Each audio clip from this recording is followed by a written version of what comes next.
Hello, everyone, and welcome to our podcast, Helping Hands, Healing Minds. I'm Dr. Robinson, and I'm a professor here in the Human Service Department, and I'm joined by some of my incredible students. Hi, guys. My name is Anna. I'm Nicole. And I'm Marissa.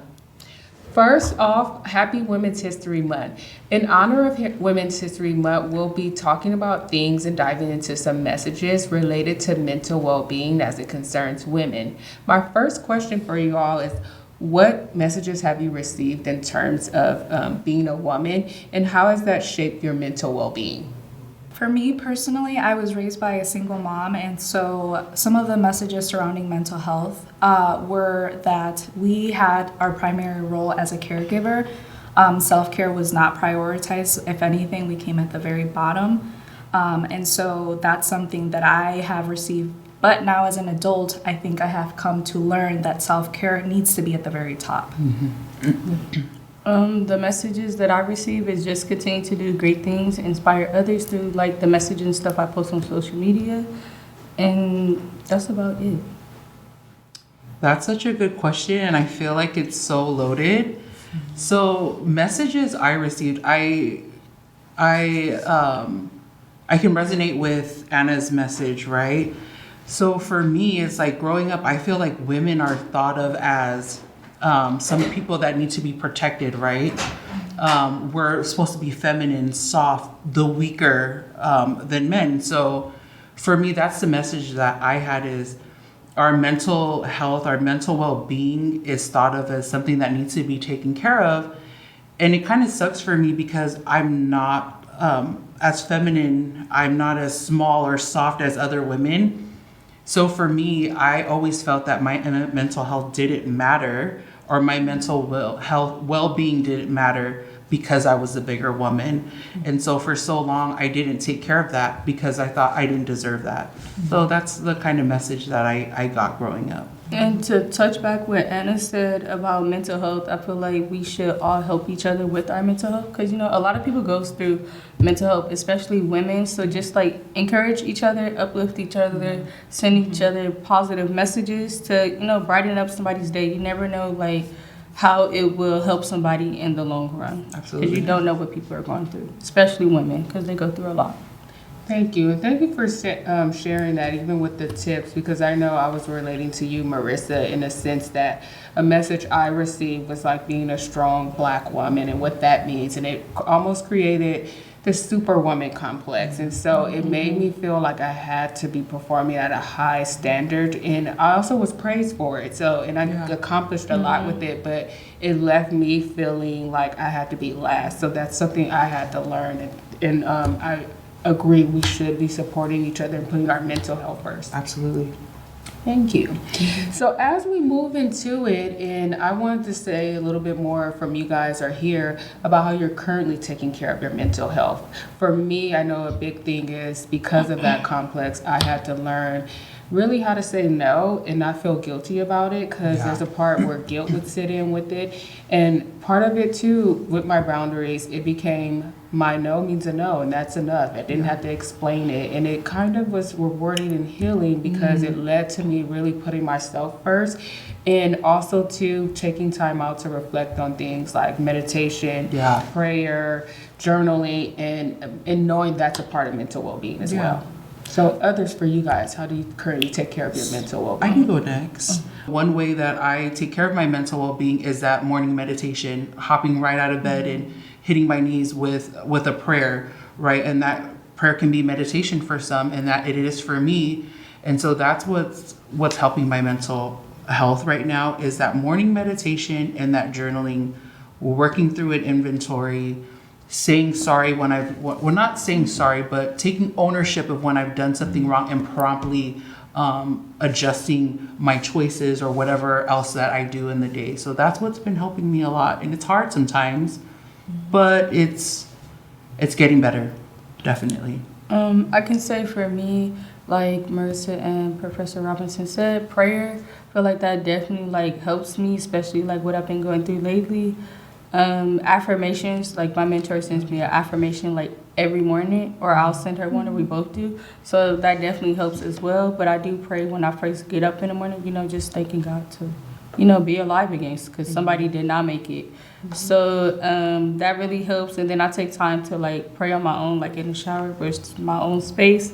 Or I can be driving, I pray too. So I feel like when I don't pray, that's when things aren't right. Like things feel uneasy. So I feel like that definitely been helping me lately.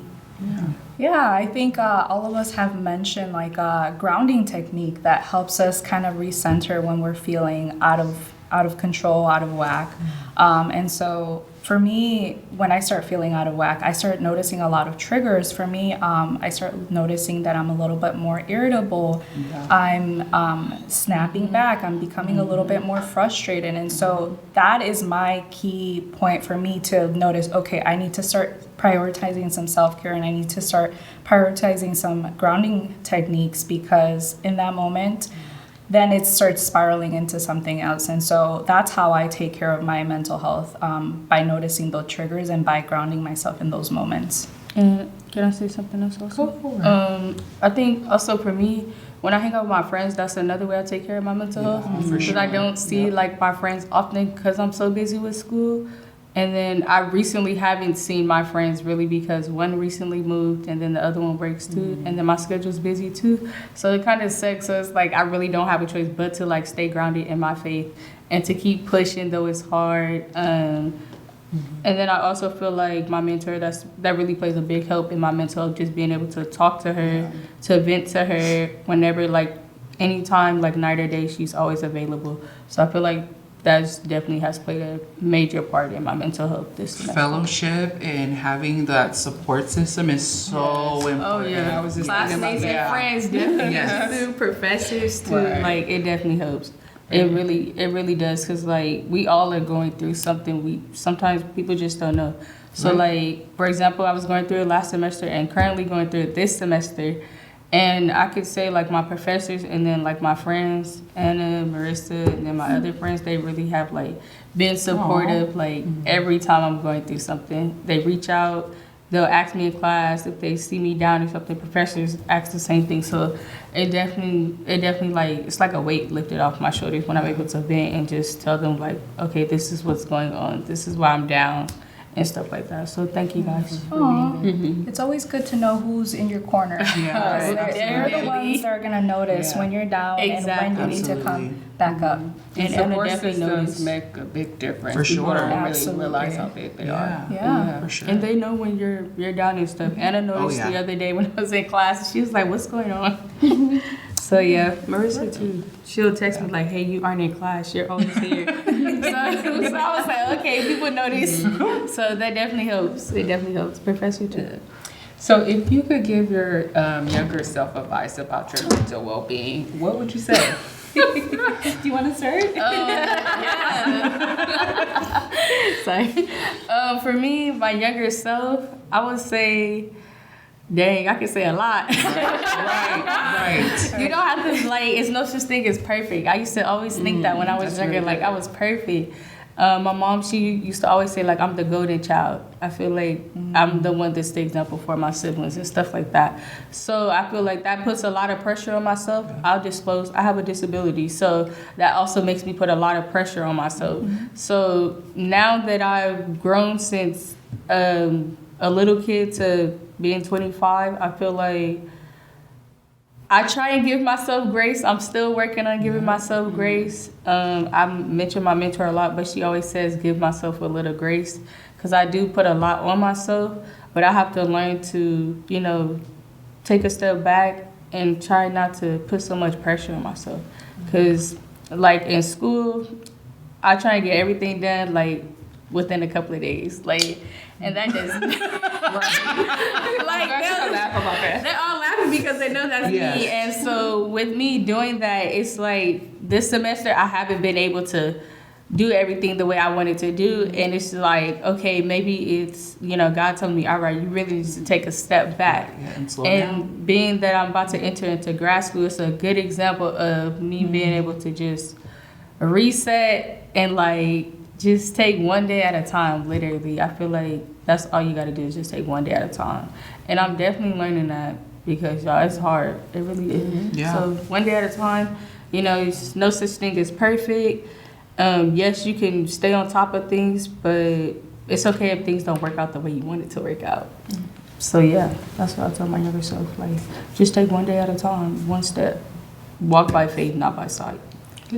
I think that's so important to remind the youth that it's okay to not be perfect. I think media does such a crappy job of reinforcing that idea because they go against the contrary. They want people to look a certain way. They want people to act a certain way or to portray this image of themselves, and that's really damaging to the youth. So you reinforcing the idea that it's okay to not be perfect and it's okay to take it one day at a time, I think that goes such a long way. For me, I would give myself the advice to start living for myself. That too. I feel like I have been the caretaker for my family for a really long time, and so it's always been really hard for me to navigate what I want to do versus what my family needs. And so I would start telling myself, you need to start doing the things that you want to do, because when you do the things that you want to do, it opens the door to so many other passions and to so many other opportunities, because you're naturally already filling your cup, that you have so much more to give. And so I would give that to myself, and I would really try to implement it. And when you're not there, you're not able to pour into others. Yes. You know what, Anna? I really love that you said that. It's like sometimes when I hear people living for myself, it's like almost selfish, right? Right. But I just love how you put that into perspective. It's like, how can you pour out anything to anyone when you don't have anything yourself? Exactly. Thank you so much for that, because that totally changed my perspective. Yeah. Gosh, something I would tell my younger self. I feel like a part of me wants to slap my younger self, but also too, going back to the grace that Nicole had mentioned too, right? Is I think I would have told myself that what you're feeling is valid. I think a lot of time, especially within my culture, it was I didn't realize that it actually had a word. It's called depression. It's called maybe a mental health illness, right? And so it's like a lot of times I feel like people would say, Marissa, you're wanting attention. I really don't. I really don't want to feel this sadness or whatever else I was feeling. So I would tell my younger self, what you're feeling is real, and there's actual names to it. It's not attention. It's not me being weak. And so that's what I would tell myself. And it's okay to not be okay also. Yeah. I'm learning that also. Like, it's okay to not be okay. Yeah. For me, just looking at it and just where I'm at in my life, especially looking back and reflecting on my 20s, during that time, I was in survivor mode. So I would tell myself to slow down. Yes, it's great to chase goals, chase dreams, but not at the expense where you really miss out on those small moments. Right. Or even just like taking time to just enjoy life. Those goals will come. I always had a to-do list. And so I had to tell myself that to-do list is never going to be like done. So like really pace yourself in life. So that's something I would kind of reflect and tell myself. Yeah, I definitely agree with that one. I think it comes Like full you said, circle live for too. yourself. I think it comes full circle when you had mentioned of what message you received. It was like that go, that grind culture. That, especially as a Black woman, I'm assuming you have to therefore do more than the next. And so it's like you put that on yourself. And